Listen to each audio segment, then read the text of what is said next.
historic moment in France, because that's what it was. Voters rejecting the establishment parties and sending through two outsiders to the runoff in the French presidential election. And they are Emmanuel Macron and Marine Le Pen, who will face off on May 7th. The two candidates went before their supporters and the cameras to cheer the results. Il est temps désormais de libérer le peuple français. It is now time to free the French people, all the people, without forgetting our compatriots overseas who have voted for me. It is high time to free the French people from arrogance that wants to dictate how it should behave, because I am the candidate of the people.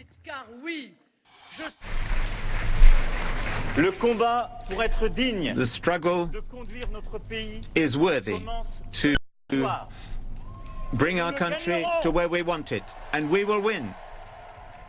Vive la République! Long live the Republic! Vive la France! Long live France! All right, let's get more now on the upcoming runoff between Macron and Le Pen and what it could mean for the future of France. We're joined by CNN anchor Cyril Vanier, who knows the place well.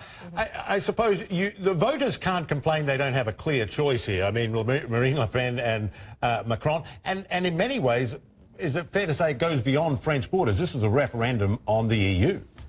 It is. I mean, that's one of the issues, definitely. Voters had many different choices, everything from the far left to the far right. So, as you say, they can't complain. They had their choices. And, yeah, the EU did feature quite prominently in the campaign. I think there were two major issues here. I think it's the economy, and has been the economy in France for a long time. Remember, unemployment is hovering at around 10%.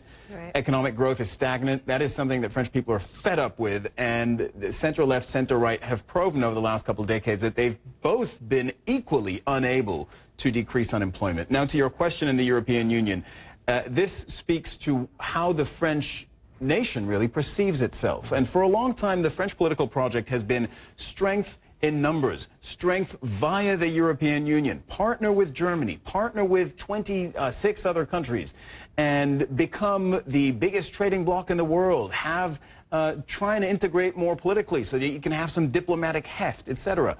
But in recent years, the trend has reversed, and instead of sharing the benefits of being in a large group, France has felt that it was actually sharing the problems, you know, with uncontrolled immigration, because I beg your pardon, the EU was overwhelmed by a massive wave of immigrants. And the European Central Bank, sovereign debt crises, all sorts of things. People thought maybe the EU's not that good for us in the end, and that's what Marine Le Pen is trying to harness. So as we move to the next round, the last round of this election, the question is what will happen to those votes that went to the 9 other candidates. So, of course, the question is, well, how will they campaign to win over these votes, and who of the two has the most, I guess, crossover appeal? Yeah, and you know what French political observers and analysts are doing right now? They're doing their math. They're crunching the numbers here. Right. Because you have Marine Le Pen and Emmanuel Macron with about 45% of the vote combined. That means more than half the vote is unaccounted for. Those people, who are they going to vote for in the second round, right? Well, François Fillon, who pulled in 20%, has thrown his weight behind, reluctantly, but behind Emmanuel Macron. To what extent will his followers actually follow him? Okay, you never know. You just never know. What is the factor? 100% of people do what he says, or just 5%? You don't know what the ratio is. So that math is really, really tricky, but it is going to fuel this campaign between now and May 7th. It is tricky because it kind of reminds me of Bernie Sanders and Hillary Clinton, and the Bernie Sanders thing, vote for Clinton, and those votes did not always go, you know, to Hillary Clinton. Yeah, that's very true. I mean, it's going to be so interesting whether Marine Le Pen has hit a ceiling in her voters, or whether there will be protest votes from those who are fed up with politics as usual and will vote for her as a protest, which can backfire, as a lot of people who voted for Brexit or voted for Donald Trump later said we didn't think they would win. One other thing that's interesting, Macron doesn't come from an established party.